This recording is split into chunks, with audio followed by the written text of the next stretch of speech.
Hello and welcome to another episode of a Brothers Creed podcast. We're talking about motivation, experiences, and exploring the world around us. We are the Thomas Brothers. I'm Ethan. And I'm Jared. And today we have a very interesting guest on, Kyle Carnohan. And he is a interesting guy. He's a elite transformation coach. He tells us about his story, how he was working in finance. He had a wife and kids, and how through that job loss, he kind of changed his life up. He became a fireman, he became a paramedic, and then he started coaching men. He walks us through all the details of the story, but it's interesting how he started kind of a movement that's called the Superhuman Fathers Movement, and he's pretty intense, but it's in a great way. It's very motivational. He challenges you. He challenges Ethan during the podcast, to be better, or to choose this day whom you will serve, if you will. Yeah, he asked me. He's intense, and I loved it. But yeah, he asked me, what is something that you need to stop right now and something that you need to start right now? And you have to listen to the episode to hear my answer. Oh, yeah. And so it's a really great episode. And at the end of the episode, he leaves his contact information. Actually, he leaves his cell phone number too. So first time we ever had that happen. So great guy. Look forward to talking with him more in the future. Great episode. You'll be entertained throughout. So thanks for joining us, and let's jump in. All right, let's do it.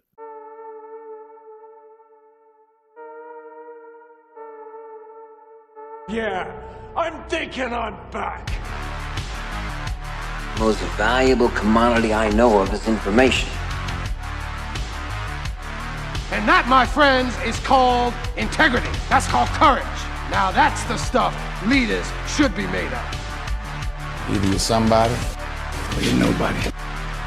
You're not the devil. You're practice.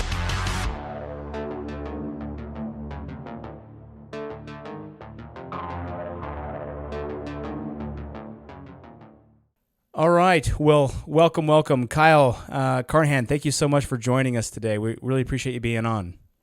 My pleasure. I think it looks like I got a couple dads late at night just making stuff happen. So That's right. You do. Proud. Ethan and I both have 4 kids, so kids are down and we're grinding here. Are you guys in a race for the 5th, or No, we're done. No, I think we're okay with the tie. honey, we got to beat them. We got to beat them. Well, it was funny too because it was like, I mean, all 4 kids are within like 3 months of each other, each one of them. No way. Yeah. Yeah, so it's People it's ask you. Do people ask you if you're brothers? You guys brothers? Yeah, we used to all get growing up, and people were like, "Are you twins? Are you twins?" We're like, "No, we're not." Yeah, exactly. Dude, that's crazy. Some people say that they can't tell our voices apart. I've heard that too. When they listen to the podcast, they say they can't really tell who's who. Did you guys probably just morph together over the years? I guess so. Yeah. It Well, is. it was funny because in college, Jared got married first. So in college, I actually lived with Jared and his wife. Well, I wasn't married yet. I was going to school as well. And it was funny because sometimes I would be in the kitchen or something, and I would say something, and she was like, think that I was Jared, and just like by the mannerisms or the way we were standing in the kitchen, and she's like, I had to be really careful, Dude, my wife's a twin, and Oh man. when we were first dating, even first married, like I'd like accidentally grab her sister's ass and stuff. I was like, oh, that made my brain go weird too. I was like, that was weird. Get her out of here. Get your sister out of here. It was funny, man. I don't want to get into not trouble. my fault. Not my fault. Yeah. Yeah. I was like, my wife's looking at me like, are you doing that on purpose? I'm like, no, I swear it was an accident. Nice. Well, Kyle, why don't you let's start off by I know you've got quite the story, and maybe let's start from the beginning. Tell us about yourself. Tell us about your story, and then we can pepper you with questions along the way. Yeah, for sure, man. Like we'll start with the end, and Yeah. I'm sitting here leading a massive men's movement. I have almost 500 men that are all committed to being the most disciplined fathers on the planet, and that are putting all of their addictions, anger, pain, selfishness on the altar, and finding peace and finding connection in a very powerful spiritual way with their wives, and showing up different, empowering themselves. As we get older and have kids, we get softer, we get complacent, and we get depressed. And a lot of guys in their 40s start getting anxiety, and they're just like, where'd this come from? And we stopped fighting. We stopped being that kid that was adventurous and that warrior that like we were supposed to become. And so we just bring them back out, and we don't take no for an answer. So when you come join us and you join our coaching, like, you will win this game. There's no other option. And I think that's why men gravitate towards it, because at this point they trust us. They trust us. They know, hey, if I do what they tell me, this is going to happen. And now we've been so successful that I can actually promise them that, which is very powerful on the front end of a call. When you're talking to a man in pain, I'm like, listen, I got you. We got you. We know how this works. So how did that come to be? Man, I don't know, bro. I'm a skateboarder from Oceanside, North San Diego. Came from a kind of a lower middle class family. Got bullied a lot when I was a kid. Kind of like probably normal. Was not athletic or anything. Didn't play sports. Couldn't do a pull up in 8th grade. Was just found skateboarding, which back then was like you were a outcast, Rebel. Yeah. Full rebel, like punk rock, skateboarding, doorbell ditching, pumpkin smashing, skateboarder. The only thing is, I never, like, all my friends were just high on drugs and trying everything and banging chicks, and I wasn't. I never did that. I was always around it, but I always had an underlying like feeling like I need to stay in control. Like, I need to stay disciplined. So I always had this, like, I was always different. I was always the guy that wasn't drinking, that was looking out for everybody, that was like getting the trash can from the puke in, or like making sure they weren't getting in fights with bums, like, and I was just like, that shit's stupid. I always felt that way, it's weird. So but I was an outcast of the outcasts, guys would make fun of me because I wouldn't drink, and like, I'd have the hottest chicks all over me, and I'd just be like, nah, I'm good. I was in a punk band, part of that was I was raised Mormon. Dude, you guys almost look Mormon to me too. You guys have Mormon background? Yeah, yes, we do have a Mormon. Dude, hey, it's in our blood, dude. I can smell it. Isn't that great? So, hey, but then you probably could tell by the number of kids we have, right? Yeah, the kids, and like, dude, listen, Mormons are rad people. Like, they are. They're my people. And then when you leave the church, you start getting this forehead, and your hair falls out, and then you get angry like me. No, like I learned so much from growing up in the church. I went on a mission. I did the whole deal, and then I was just pulled away. I was pulled away from those beliefs. How did that happen? A lot of transition in my life. So I got married, had kids, went on a mission, got married, had kids, got married in the temple, like a good Mormon, like 6 months after my mission. Like, get home, and then you're like, hey, let's see, she's cute, let's get married. And her dad was like, you guys are insane. They weren't Mormon. So it's like, if you're Mormon, like, you get home from mission, get married, it's normal. It's like everyone's happy and proud of you, and like you're doing the right thing. But like, your parents aren't Mormon and you're married a 19-year-old. It's like, yeah, that's crazy in the real world. That's insane. Like, what are you doing? Yeah. Like, my father-in-law's like, hey, stupid, you don't have a job. Like, do you know how much insurance costs? And I'm like, bro, yeah, kind of, but figure it out. Yeah. I'm like, insurance, what's that? And I'm like, yeah, man, God will provide, man. It's all good. And so we got married in the temple, and it was beautiful. And then we had kids, and then my wife realized at some point she kind of married an asshole. And I didn't really know I was one, but I was. And I was lazy, and I was selfish, and I couldn't really take responsibility for my actions and I blamed her for the problems in our marriage. And we did that for quite a while. Well, I got into banking and mortgage and investments, and I was making money, so it seemed to be okay. And we weren't at each other's throats, but she was my servant. I wasn't doing the dishes or helping with the kids or changing diapers. I was bringing home the bacon, and then I was doing whatever I wanted. So retrospectively, I mean, you're looking at this back, hindsight's 2020. You're looking back and you're saying, this is how our relationship was. It was more of a, I was bringing home the bacon. She was the servant. She was, all this sort of kind of stuff. What got you to that aha moment, or when did you kind of get to that point? You're like, this is not Something needs to change. Well, Yeah. what happens is you get kicked in the balls. So 2008 came, and I lost my job, and I lost my income, and I lost my houses, and I lost my cars, and I lost my 401k, and I lost my savings.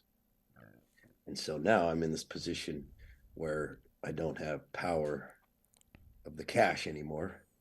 And it's just me and my wife. And now it's like, okay, now what value do you have?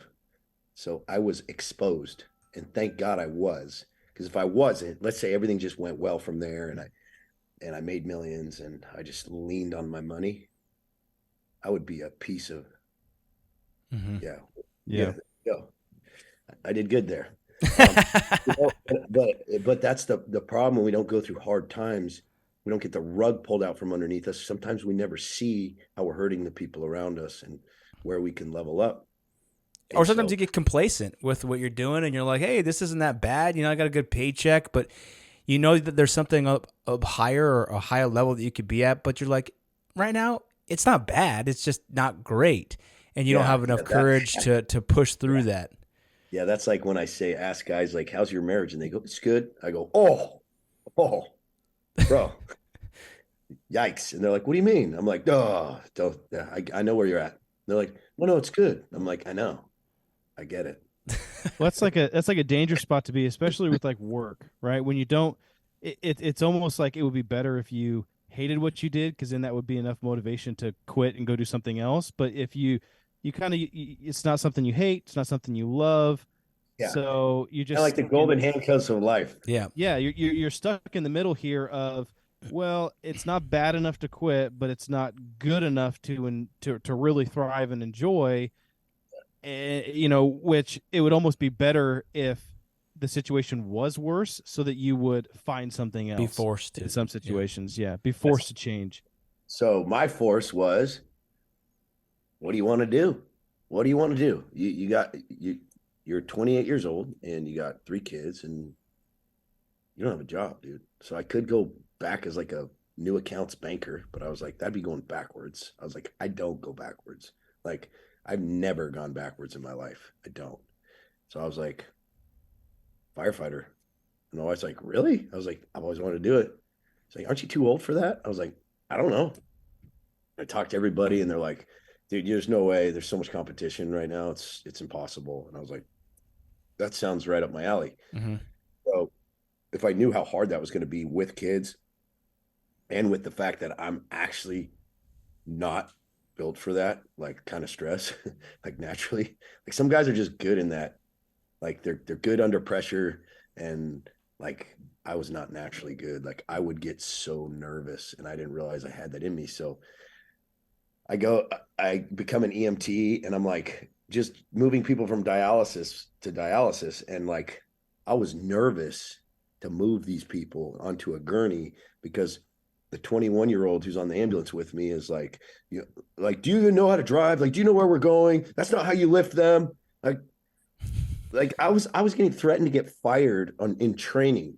Like, I'm a grown ass man who's made a lot of money and been very successful. And I've got this kid, baby face kid, telling me he's going to fire me.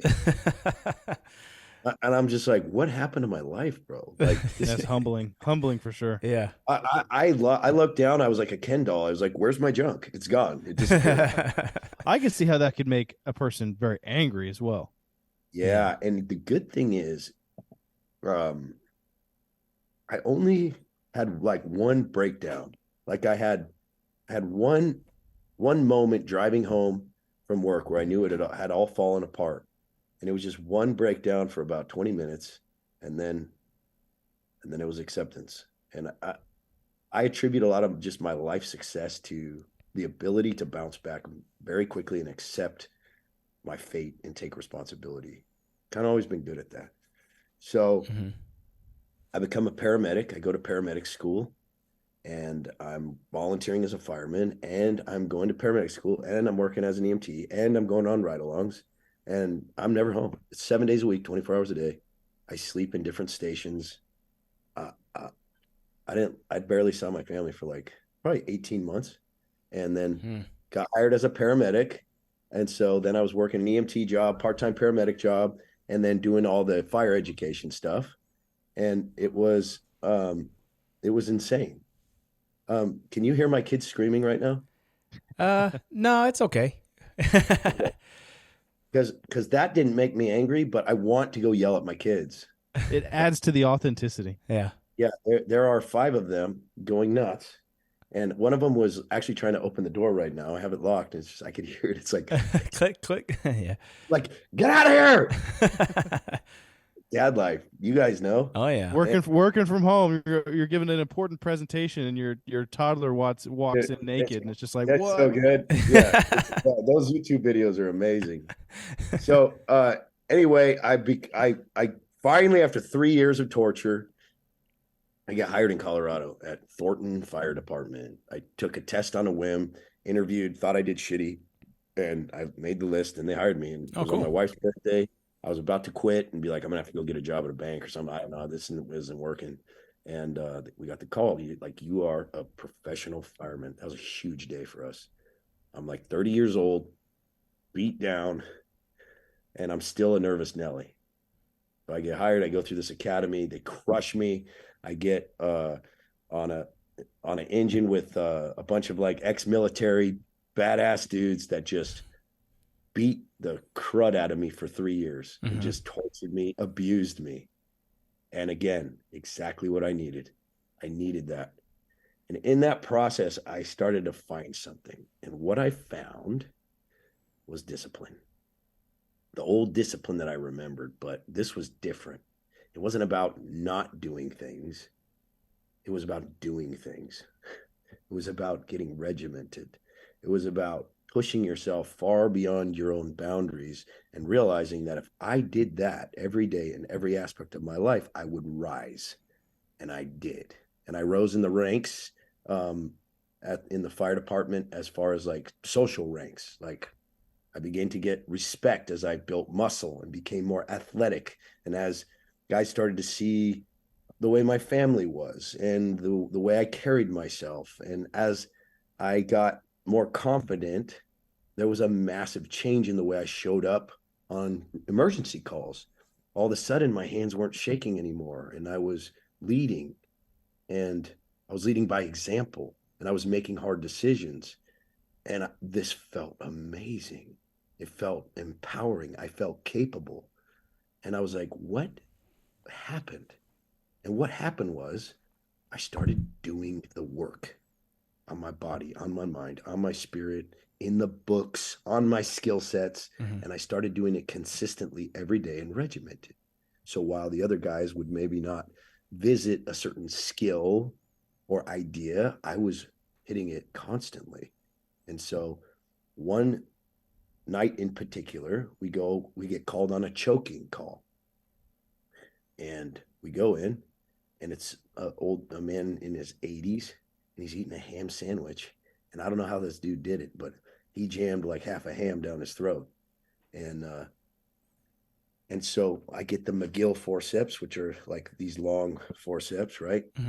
And I use the laryngoscope, and I'm trying to pull this ham out, but the ham just looks like the inside of your mouth. It's really hard to get it all out, and it's breaking apart. And I'm like, this guy's going to die.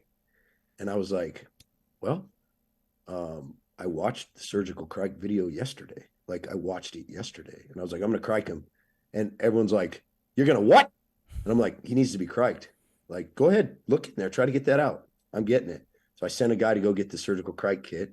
No one's ever done it Just on like my a crew. tracheotomy where you go in right here. Yeah. Yeah, yeah. You slice here and then across, and then you put the tube down the neck. Okay. Yeah.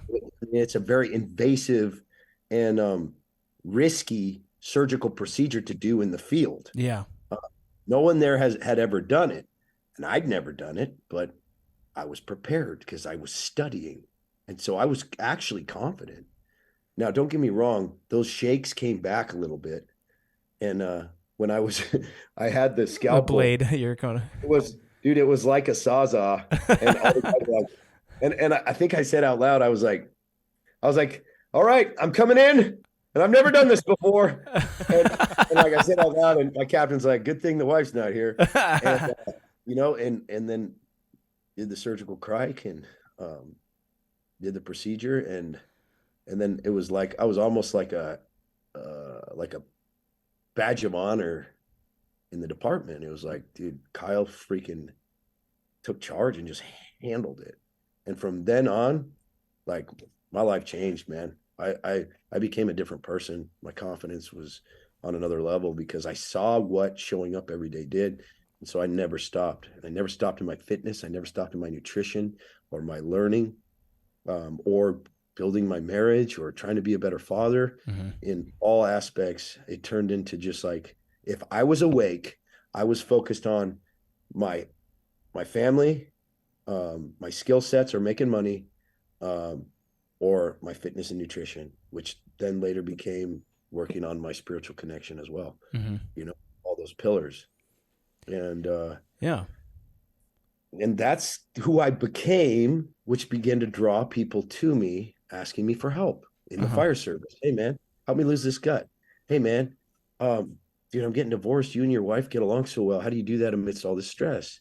Hey man, I got these kids. They're not listening to me. Like you hang out with your kids all the time. They seem like they do well, and then like I started just helping people for a decade before I even started anything. Yeah. And Superhuman Fathers started because a coach that I had told me, he's like, what are you doing, man? You need to go give this to the world. And so 2 years later, we got almost 500 guys and built a 7-figure coaching business.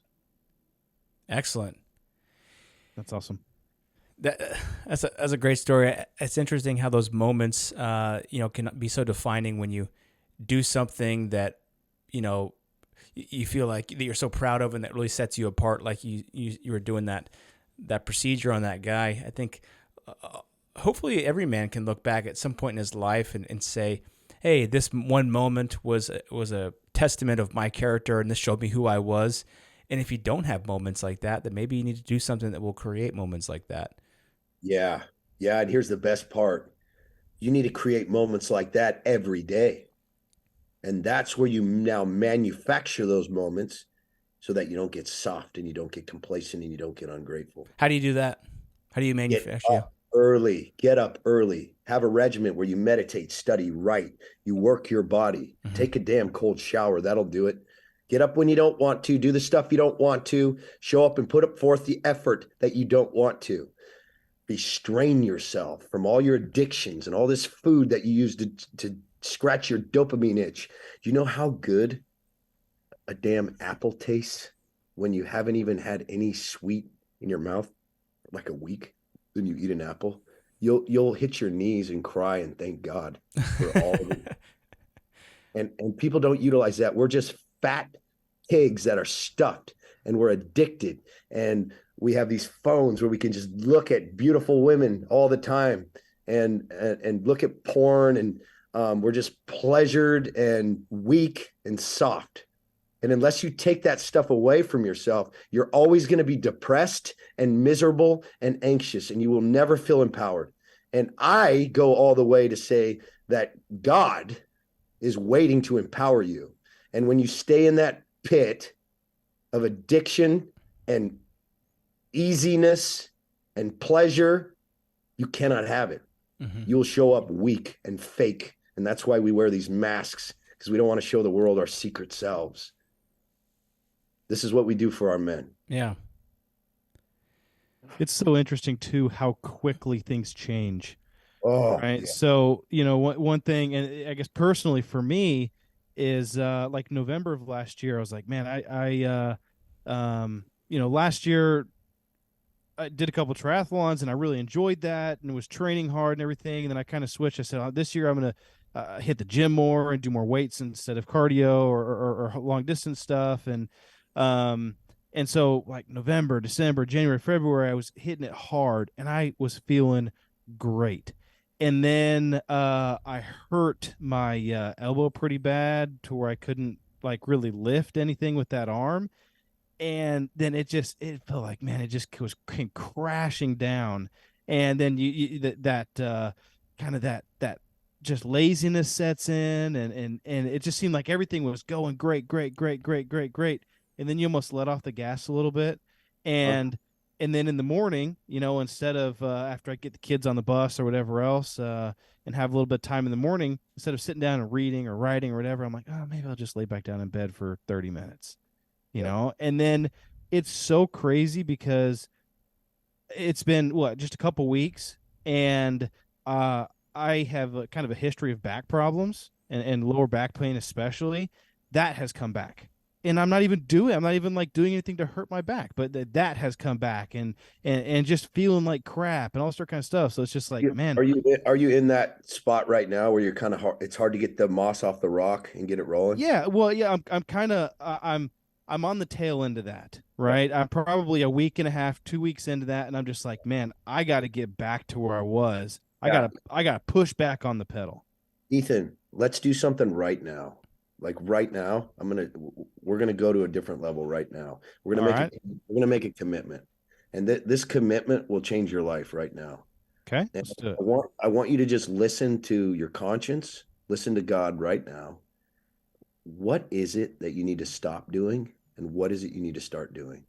And if you answer this question like with like truth and integrity, one, your podcast will blow up, and two, your life's going to change. All right, so what do I need to stop doing, and what do I need to start doing? Um, Personally, I consume way too much social media. Like hours and hours and hours every single Mindless. day. Mindless. Okay. Like we put the kids down. I mean, and this is like, during the day, obviously I have full-time job and get all my work done there, but it's always like if I have a second, pull up my phone and I'm on TikTok or on Facebook or whatever else. At night, put the kids down, and I'm sitting on one side of the couch, my wife's sitting on the other side of the couch, and we're both just scrolling until midnight, and then it's time for bed. Where do you create most? Like, where do you create content? Well, it's not even creating; it's just But consuming. do you create content? Yeah, I mean, related to the podcast sometimes, but Often. um, not. I mean, What we a do couple times a month. Yeah, I mean, Okay, record the every episode. post Ready? we have something. Yeah. Ready? Now you go on social media every day and you create content every day for the people that you serve as a service to them to change their lives. Give them, feed your people every day. It's part of your daily dedication to your people, right? So this is also part of just building your own personal brand, because you guys are obviously entrepreneur minded and growing something. So Yeah. dedicate yourself to something that matters, and your people that listen to you matter. And that daily dose of giving will, one, give you your social media fix times 10, because you're actually creating and giving back to the world. That's number one, right? So number two, stay off of all other social medias that you don't create on. Just TikTok, like get rid of freaking TikTok. I know people will be like, no, you got to go on TikTok. Dude, here's what I say. Go on Instagram, only create on Instagram. If you're not creating or specifically going in to bless other people's lives with your comments to build your personal brand and build relationships, Yeah. not go on social media unless you are there for a purpose. Right? Because social media is amazing if it's used right, but it'll destroy you if you let it control you, like anything. Yeah. Right. So you're like in your social media, you're looking for ways to build people up and commenting on people's stuff to build relationships. Right. This is different now. You're being productive. Yeah, that's true, because a lot of times like after several hours, I'll look up, my eyes will be all glossy, and I'll be like, man, my back will hurt, my neck will hurt. I'm Yeah. like, dude, I just wasted 3 hours. Well, you and everyone else on the planet. So like Yeah. that's the thing. If I had my group of 500 men here, I would ask them all to raise their hands who has this problem, and everyone would be like, yeah, I get it. Right. So that's going to be life changing for you in the fact that you're going to serve men every day, and you're going to start getting messages from them after a little while where they're like, dude, you changed my life. Like I get those all day. And the hate I get, like, hey, steroid head, I hope you got a fiery car crash. But those are all idiots, and I look at their lives and I'm like, I do not want to be anything like this person. They Yeah. always throw rocks from the bottom, dude. But you get to bless people's lives every day. Every day I get up in the morning, I'm like, somebody is going to quit drinking today. Somebody is going to go apologize to their wife. Somebody's going to take the muzzle out of their mouth because of what I say. Now, you want some purpose in life? Yeah. Go there. You guys are already doing it here on the podcast. So just take it to the next level. I like what you said about being productive will give you like 10 times the amount of accomplishment or dopamine or whatever you're searching is going to be 10 times more than it would be than just sitting there consuming. And I believe that too. Because it's like the little dopamine pill, but it's wrapped in purpose. Yeah. So you get like this lasting, slow drip of dopamine. I call it the purpose tank. Like once you're living in the purpose tank, you have unlimited energy. I could go for 5 days just working. I don't need sleep. I really could. Mm-hmm. Like I would just keep moving. Like I have to go to bed because I know I'll die. But like once you learn how to really tap into that purpose tank, it's over. Because you start feeling things like, man, I'm burnt out, or man, I'm depressed, or I have anxiety. I still have all of it. I just have learned that I'm like, oh, that chemical doesn't mean anything or do anything for me. I'm like, just chemicals in my head. I'm going to continue to follow my purpose. Yeah. Well, let me ask you this question. So, thanks for sharing your story there, Ethan, or your situation. I think a lot of people are in that situation where they're trying to get out of a I was rut. just one of like 10 that we'll go through together. So at some point. Yeah. I think the kind of interesting situation that I'm in is where I've got so many things going on. All the things that I'm doing, I find purpose in them and I enjoy doing them. I coach 2 of my kids' soccer teams. I do jujitsu. I like doing that. It's a great hobby. It keeps me fit. I work out every morning. I take the kids to school. I take the kids to the school in the morning. I work, do my work. I do the podcast. I try to get to the gun range every now and then, do those fun things. I try to actively date my wife. I mean, we're going to a play tomorrow night. We try to go out, on a regular basis and try to do fun things. But I find myself like being so busy, that it's like, I'm like, man, I wish I had time just to like renovate my backyard, or like, it's just like I've got so many things that I find purpose in. Like I want to be a good dad. I want to be there on my kids' soccer team. I want to have hobbies that can increase who I am. So that's why I'm doing the podcast and I help others. I want to do jujitsu because I think it's a great skill set and it's fun. And I'm sure you have the same problem sometimes. How do you manage all that, but then like not just feel like so you're on autopilot all the time? You know what I mean? Okay, here you go. What's the most important thing to you? Number one. My family, probably. Okay, so that's first, right? Yeah. Okay, number 2. Probably myself, because if I'm not where I want to be, then I'm not going to be a good example for my kids. And what does that mean then? Like, what does it mean yourself? Yeah, that's so all-encompassing. I mean, physically, I want to be healthy. I want to physically healthy. Okay. I want to have mental fortitude to be able to teach my kids what they need to do, and that means learning. That means teaching them or being in a position where I'm learning the things that they need to do. We're thinking about taking one of our kids out of public school. How this went back to your kids? Yeah. It went back to your kids, right? Yeah. Everything starts to go back to your kids. Yeah. Okay. So what do you need to do to be a good dad, we'll say? Number one, what do you guys think? Provide for your family. Provide. Okay. This is huge, right? The provider part of the father is a massive thing. So a lot of our time goes to that. Yep. I'm guessing you guys have day jobs or businesses. Yep. and you have a job, and then you're doing this at night, Yep. right? Yep. Badass. Like this is where it all begins. This when I built Superhuman Fathers, I was working at the firehouse, and then I was working while I was working out, Yeah. and I was building programs at night and running calls, and then I'd come home and work 20-hour days because I was trying to build this thing by myself. Yep. And that's what it takes to grow this thing, so you can build your kingdom Yep. for your family, so you can give everything to your wife. Really, in the end, Yep. we want to give everything to our wife. We want to show her how much we love her. We just want to buy her the house and the cars and just not have her worry anymore. The kids, they need to learn how to toughen up, especially if you have boys. You're like, I'm not giving you shit, kid. Hey, they need to learn what an example of providing your wife looks like. Yeah, but and we want to make money and increase and build, right? Mm-hmm. So we've got family, we've got self-development, we've got our providing, which also goes back and connects with family again. Mm-hmm. Then you talked about your physical fitness, right? So most guys will fall into all these categories. And then there's all this periphery stuff. Mm-hmm. Here's what I did. I don't do anything on my own anymore by myself. It's all family, everything. I go to the gym with my wife and my 2 kids. I used to go really early.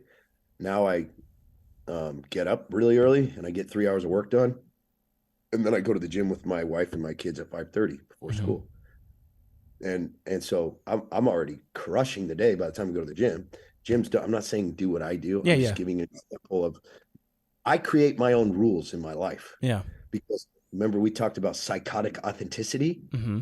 I can create how I want to live. I don't have to live by anybody else's rules. So I get myself up at 2:45 in the morning, which was represented by my first coach, Big Wes Watson. Yep. And Yeah. that's what he does. I Yep. was like, I'll try that. Well, that's what I do now. And I'll work for 3 hours. Then I'll go to the gym, 5:30, be home by 7. What time do you go to bed, by the way? 9:30, 10. Okay. Yeah. It's messed up for sure. It hurts. And then if I'm really broke, I'll go to bed at like 8:45 if I can figure it out. So like I mean, it's not that crazy. It's just regimented, right? Yeah, yeah. It's regimented. And then I just block my days off to like where it's like family time in the morning, and then work time, and that's family gym time, and then there's family whatever activity time at night, and it's whatever they want to do. So guess what I did? I kicked jujitsu, bro. I don't do that shit anymore. Like I don't have time for it. I have 5 kids. Yeah. I have a business to run. Yeah. And if they wanted to do it, which they used to want to do it, we'd go in the mornings together at 6 a.m. before school. That was rad. Yeah. But what I found was I also would go to jujitsu with them, and I wouldn't be with them. I'd be rolling with some dude, and I wouldn't really hang out with my wife or my kids. Yeah. And I'm like, this is deleted from my life. I love it. It sucks that I don't do it. But my fitness now does not take precedence over my business or my family. Now I do it with my family. And now I focus on my nutrition during the day, which doesn't take anything away from anyone. Yeah. So now I never miss the gym ever. And when I go, I get to do it with my sons, and we go to war together.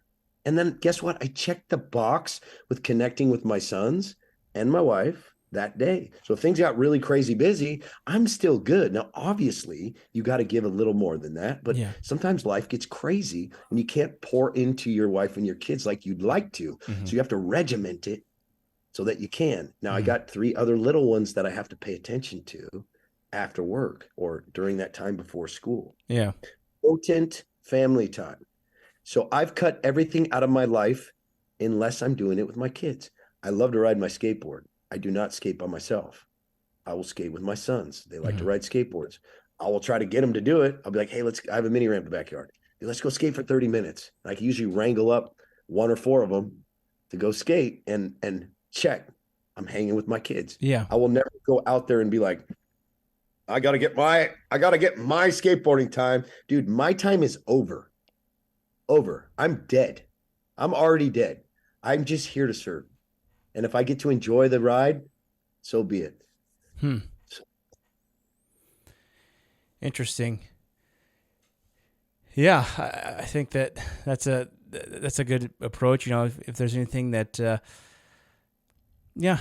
mean, I don't know. I'm trying to think about that. I'm not sure. Mull that over. If I agree with that. Mats at home. Yeah. And we would roll together as a family as much as I would push it. Like, hey, let's go roll jujitsu. So it's not like hard jujitsu rolling with another Yeah. man competitively. And I'm not saying that you should do that or quit it or whatever, Yeah. but I am telling you that the most important things in your life do not involve jujitsu Yeah. at this point in your life. It's not on the top of your list. And if something's got to go, you have to start taking things away. It's like running businesses. Yep. You know, every entrepreneur is like, I want to build a supplement company and a t-shirt company. I want multiple streams of income and all this stuff. And they have one good one they need to focus on and build so that it's making them 7 freaking figures. Then start branching out. Yeah. I was really off in a lot of directions for a while. I shut everything down. Very connected to like my supplement brand. I'm still like emotionally connected. I just killed it because it was too much for me to handle right now. Mm-hmm. And so the more you can focus and simplify on the things that actually matter is when your life really starts to multiply. Mm-hmm. Have you found that as your kids have gotten older, it is easier to kind of incorporate them into, I guess maybe you have more fun in incorporating their things doing with them, right? I mean, like, yeah, I would maybe, Jared and I's kids are all under 8 years old. And so they're still, we're still just kind of growing these families. And so going to the gym with an 8-year-old or, 6-year-old is not going to be the same as, teenager. Yeah. But, when they say, hey, build Legos with me or, play these little cars with me. Yeah, I don't know. Does it get easier? I guess is the question. I mean, you talk Definitely with a lot of guys. Does not get easier, although it's different. And there is something about having little kids with your wife going crazy and these little whiners all over the place and they're kind of fighting and you can't really communicate with them. And so there is this time in your life as a dad where you feel like your world is crashing around, you're losing yourself, and you're just like, my wife is not into me. Our relationship is kind of suffering. She's stressed all the time. Kids are screaming. There's always kids in our bed. Your sex life is all weird. And that does get easier. And what I would tell you is in these moments when your kids are young, it's so important for you to show up for her in a very, very powerful and patient and compassionate way, and really lead your family and be there. And I'm not saying don't do jujitsu is great. And I would say do it. But if you could do it at 6 a.m. and then go to the gym and then go to work, I would take your afternoons and stop going to jujitsu. Be there with your wife and your family. My brother, he joined me in this pursuit 2 years ago. He was dad bod, fat, depressed. He wasn't doing anything. He started getting up at 4:30 in the morning, going to the Pacific Ocean. He would cold dip in the Pacific Ocean and do 100 burpees. Then he would drive directly to the gym, and he would work out for an hour and then go straight to jujitsu. So by 8 a.m., he crushed the morning. This guy's become one of the most disciplined men I know. He runs my entire coaching team. And that is the savage attack that you can have as a father that will give you that like warrior spirit to go into your workday. And then you can just enjoy your family because you already did it. You know what I'm saying? Yeah. Yeah. Do your personal development and your workouts in the morning while they're asleep, especially when your kids are young. You can't bring them. So don't steal time from them. Yeah. Yep. And do your family time. And then guess what? Your business, build your business after they go to sleep. So this is why a man that has kids and a business and a job and has a great physique, like you're not going to sleep much. Yeah. They're like, well, but you have to sleep to build muscle. I'm like, bro, like maybe I'd have another 10 pounds of muscle on me if I slept. I don't care.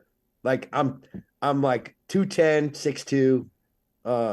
Part of that is because I started testosterone a year ago, and you'll put 8 to 10 pounds of not like water weight, maybe muscle. I don't know when you get on testosterone. So I was like 195, solid 195 at 6'2", ripped. Like you can do that. And I didn't sleep much. I was a fireman, dude. I'd go 4 days with no sleep.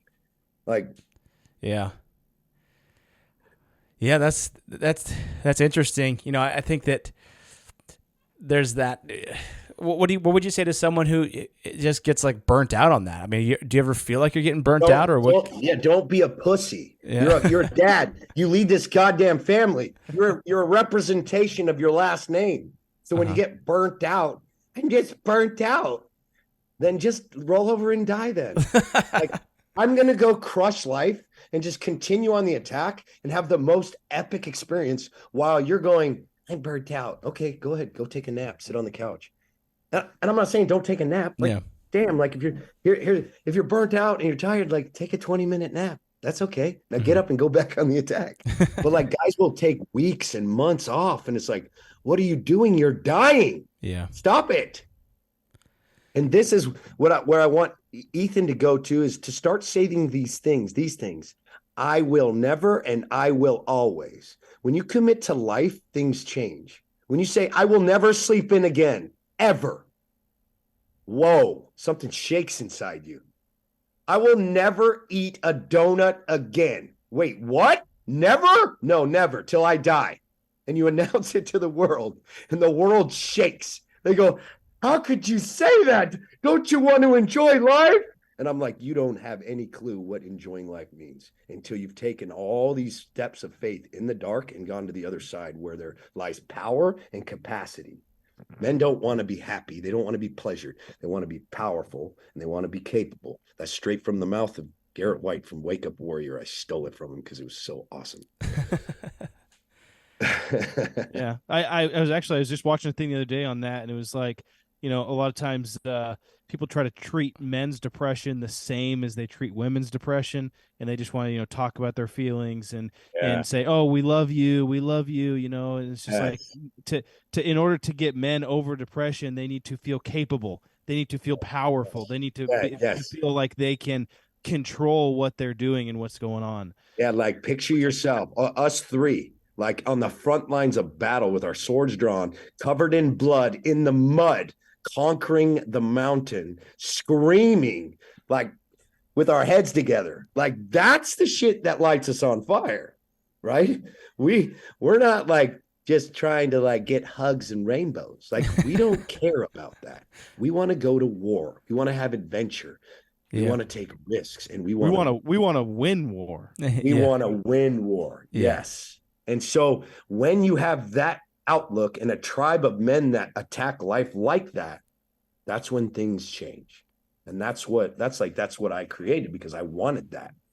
And you never feel alone ever. And you always feel like there's a reason to move because someone's waiting for you. Like the team needs you, and we lose that when we're not playing team sports, when we're just going to work every day and then coming home and working every day and coming home. And it's just like, yeah.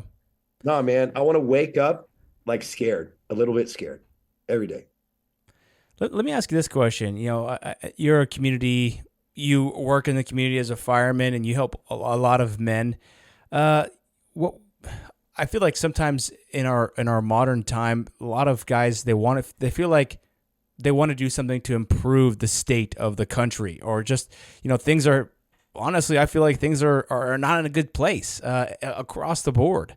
And I feel like it's my duty to, to my forefathers, as well as to myself and my name, like you just said, is to try to rescue this country from what seems to be certain demise. How does one do that? I think that's oftentimes a question. It's like, well, I don't know what to do. Obviously you can do good to those around us. Here on the podcast, we're trying to do good by helping others build their creed, because that's how I feel like you get things done, is build one man's creed at a time. And as we all rise, the tide will rise. But what are your suggestions? Love to hear your thoughts there. Get in alignment. And you know what that starts with? Doing the damn dishes instead of walking past them. Getting up early, building your body, turning yourself into an unstoppable machine that other men look at and admire and want to be like, make money.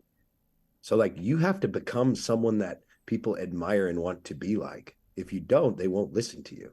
So all the things that you're not doing that you need to do, or the things you're doing that you need to stop doing, that are holding you back from becoming that man, that needs to change. And you need to do this for a long period of time consistently, so that when you start showing up different. People are like, what is that? What do you have? I want what you have. What is that? And you're like, I'll teach you. But until you show up and as that man, very few people will listen to you. That's why people try to start men's groups. Like, I want to start a men's group. And you're like, you're 30 pounds overweight. You don't make any money. And you're addicted to porn. You don't have your nutrition dialed. And you're an asshole at home. Why would anybody want to follow that? Yeah, exactly. You got some work to do. And that's what's cool is once you tap into that idea of like, if I change, then I'll change millions through my example. Now, you're not going to miss the gym anymore because it's not just you. It's everyone. Mm-hmm. It's your kids. It's like when we start tying very like powerful spiritual things to the things we do, like we have negotiations. Let's say the alarm goes off. It's always a good example. Negotiate. I don't know. I'm just tired today. I got a long day out. I can't do this. It's just too hard. Well, see, I think I'm going to lose power if I hit the snooze. Meaning, like, I literally have power. God is handing me power today of integrity and character. Integrity and character will pull power like people wouldn't believe. And putting on the altar your desire to be not tired. I'm like, I don't care if I'm tired. I said I would do this, so we will sacrifice and do this. You're winning. And then I walk to the cold shower, and I'm like, I do not want to do this right now. This is going to give me PTSD. Like, I am skittish. It's the morning. I'm scared. I'm nervous. And like you just do it. And you just do what you said you do, and you stick with your regiment. You start to show up in power and you show up different, meaning like opportunities will present themselves to you and you'll be ready to take them. But if you slept in and you haven't been going to the gym and you haven't been eating right, you're going to miss the opportunity because someone's not even going to see you. You're going to be like invisible vanilla. The average man inspires no one. Nobody cares. Like, hey, listen to me. I got advice. They're like, cool. You look just like me. Not interested. Yeah. You know what I mean? Very true. Yeah. So that's what happened to my brother. My brother was just a teacher. He's a normal dude. And he realized when he gets massively disciplined, people start to listen to him. The currency of respect is discipline. Men respect disciplined men. And so when we show up at a level that is like, that's why I show up at a level that's just psychotic, where it's like, that's not healthy. And I'm like, I scare you, don't I? And they're like, yes. And I'm like, perfect. But I got your attention, didn't I? Yes. And now look at my results. You want my results? They're like, I like those results. I'm like, come with me. Yeah. Come play a little bit. I'll show you. Right. So tell us about your men's group. Tell us about the Superhuman Fathers Club. It's all virtual, man. Except recently we did our first event. It was insane, mind blowing. I learned that I'm really good at running events, which That's is a cool. huge confidence booster to me. Yeah. I didn't know what to expect, I spent 25 grand on this house and had to get the people there. And I was scared. I was nervous, and we crushed it. And it was amazing. How many guys did you have show up? You had 17 guys. Oh, wow. Yeah. Where was it? It was in Mission Beach in San Diego. Okay, cool. So we had a beautiful gym across the way. We had surfboards in the beach right here. There's a roller coaster right there on Mission Beach and a bunch of restaurants and a sushi restaurant overlooking the ocean. And it was amazing. We made massive breakthroughs. At one point, I had all 17 guys in ugly tears. Like, men need to cry, dude. They need to tap into that stuff and get it out.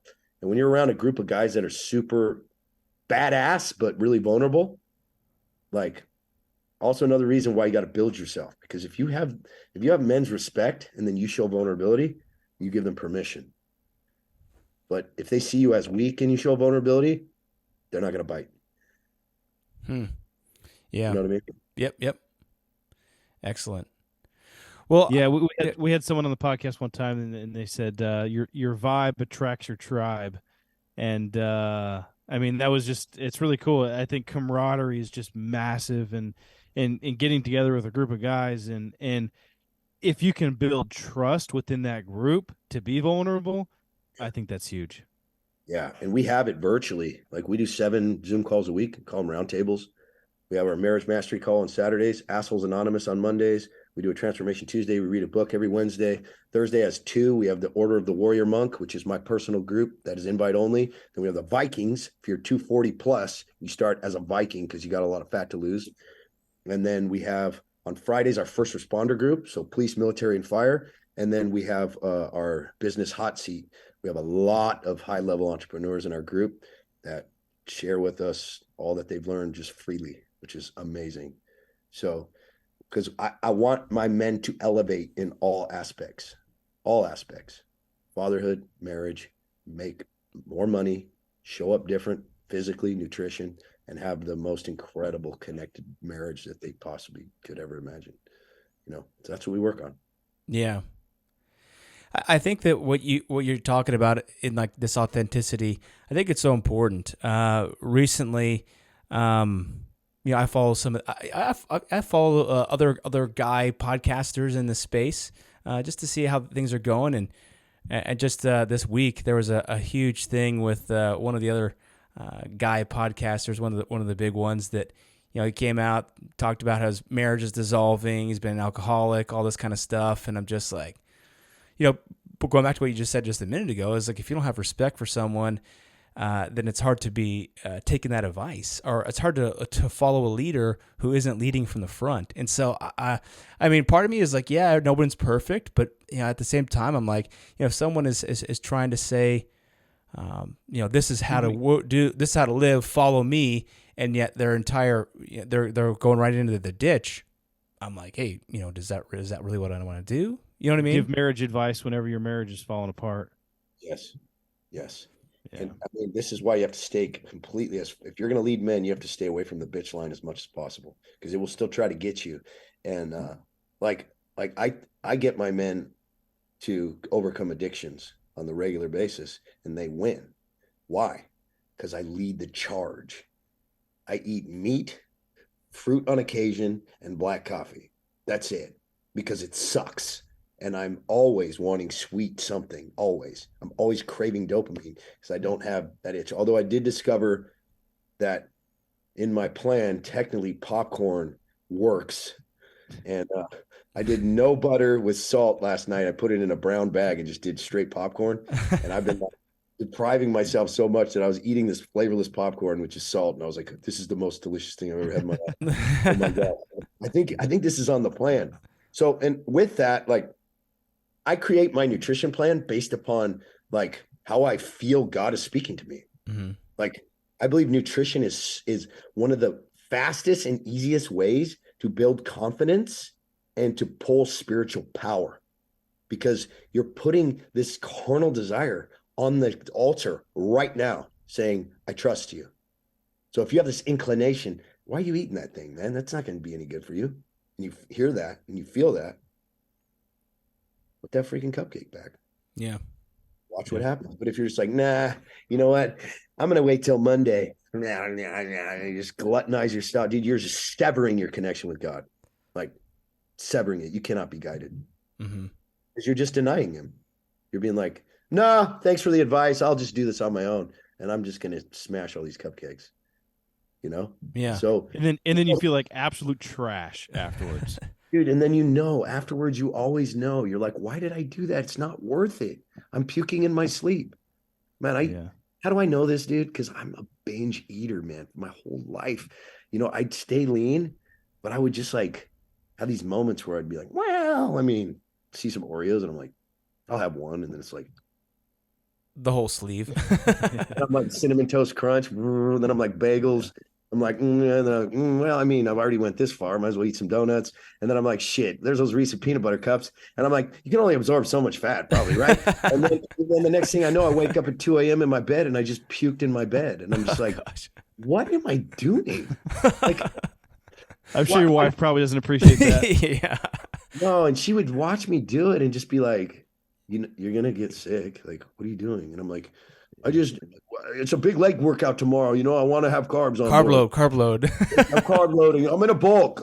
Yeah. It's such a lie. And like, I had a guy that had been struggling for about 1.5 years. And I understand my men, because I too struggled for so long until I said never again. Until I said never again, I was always a little guilty. And I was always felt a little bit like a hypocrite. And we were in the event, and I had all the men there, and I was like, okay, we're done jerking each other off. Now it's day 3. What are we going to go home with? What is God speaking to you right now that you need to change? And one of the guys pipes up and goes, his hands are shaking.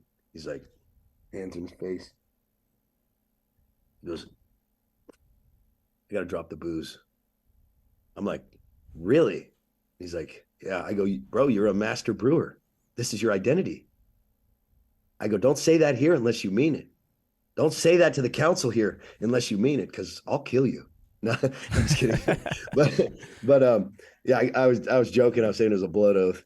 But he was driven to that point because he was listening, and he finally had the balls to just let it go.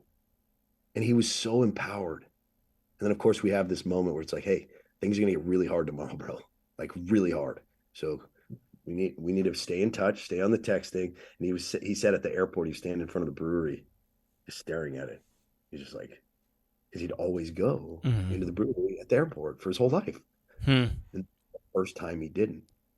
And now if he can ride this out and genuinely believe never again, he'll find new angles in his life that he didn't even see possible. And that'll lead him down a whole new road of finding himself and killing his old self, being reborn.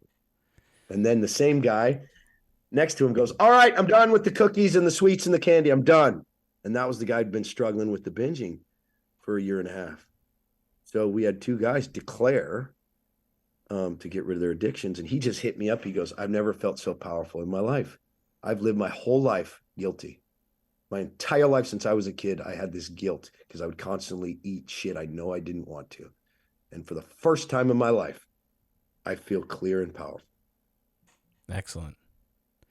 Yeah. That's great. I mean, heck, we could probably talk for hours, but I want to be respectful of your time here. But we have one last. You guys got to go to bed. Yeah, you guys got to get up at like 4:30 and go to the gym. Yeah, exactly. 2:45. 2:45. 2:45 is our new wake up time, boys. And if you don't, it's a blood oath. So I'll have to kill you. 2:45 is like 45 minutes after my wife and I have gone to bed. This guy's a night owl. I'm more of a morning person, but I get it. You have to adjust it to just your lifestyle and just like, what do I want to do? What do I want to get done? What do I have to get done? And everything's a trade-off, right? Yeah. So you just structure it so that it works. Yeah. The best you can, Oh, yeah. Well, let's ask you one last question here. So I know you shared a lot of great stuff, but we always ask our guests about their personal creed, to share a piece of that. And what is a creed? It's a set of beliefs or principles that help guide someone's actions. So it could be a quote or a mantra or a scripture or what have you. We'd just like to hear a piece of your own personal creed. Yeah. One of my coaches was Wes Watson. We were on a Zoom call, and he's like, Kyle, man, he was trying to tell me to be a coach. And I was like, I'm a fireman, dude. He's like, you do the most. You do the most. He kept telling me that. I was like, what do you mean I do the most? He's like, bro, I work with a lot of people. You do the most. And I was like, man, Big West told me I did the most, I was like brushing my teeth at night, looking in the mirror, like, I do the most. Do the most. I kept thinking I do the most. And then I heard it so obvious and powerful and clear. We need the least. We need the least. We do the most. We need the least. You take that to your life. You take that to your marriage. You take that as a father. You take that to your teams. You take that to your dreams. Everything you do. You'll never complain again. You'll never make excuses. You never won't take advantage of an opportunity. We do the most, we need the least. Yeah. Powerful. Thank you for sharing that. Sacrifice. That's it, man. Yeah. I love it. Yeah. And recently, funny enough, started building a relationship with Jesus. Like 2 weeks ago. I called it the universe for like 10 years. But these principles are too aligned. I can't deny it anymore. Yeah. It's too aligned. He said it perfect. He did it perfect. It was his life was too beautiful. His teachings are everything that I teach my men, just way better. I feel like the closer you get to the best you, the more you get to the closer you get to perfection, the more you want to be close to the closest. Yes. The, Yeah. the closer you want to be to the perfect, Yes. to Christ. Because then you realize like I can never get there, but I can always have this magnetizing force to where I want to go. Mm-hmm. Yeah. You know? Yeah, absolutely. Well, Kyle, I know that our guys can find you on Instagram at Superhuman Fathers. You and your wife are both on Instagram. Also, your website. You want to drop us your website and anywhere else they can find you? Yes, superhumanfathers.com. And then I'll give you my phone number. That's weird, right? Who does that? What Not is it? many. Not What is many. it, some AI bot that answers or something? You can text me, call me, I don't care. 760-277-7219. 760-277-7219. Shoot me a text. It'll be me, and I don't need anything from you. I'm here to serve you. Hey, I appreciate that. We've never had anybody give a phone number on here before. Hey, that's confidence. I like it. Yeah, love that. Love that boldness. That's great. Aren't you afraid weirdos are going to call you? Dude, I'm the weirdest. I dare weirdos to call me. Oh, man, this has been great. Well, thank you so much, Kyle. Really appreciate you coming on. I think this has been an excellent episode for myself and also for our listeners. And so for all of our listeners out there, I think this has been a great episode to build your creed. So let's go ahead and build our creeds together. Thank you so much. All right. Yeah, thank you, Kyle, for joining us. Thank you, guys.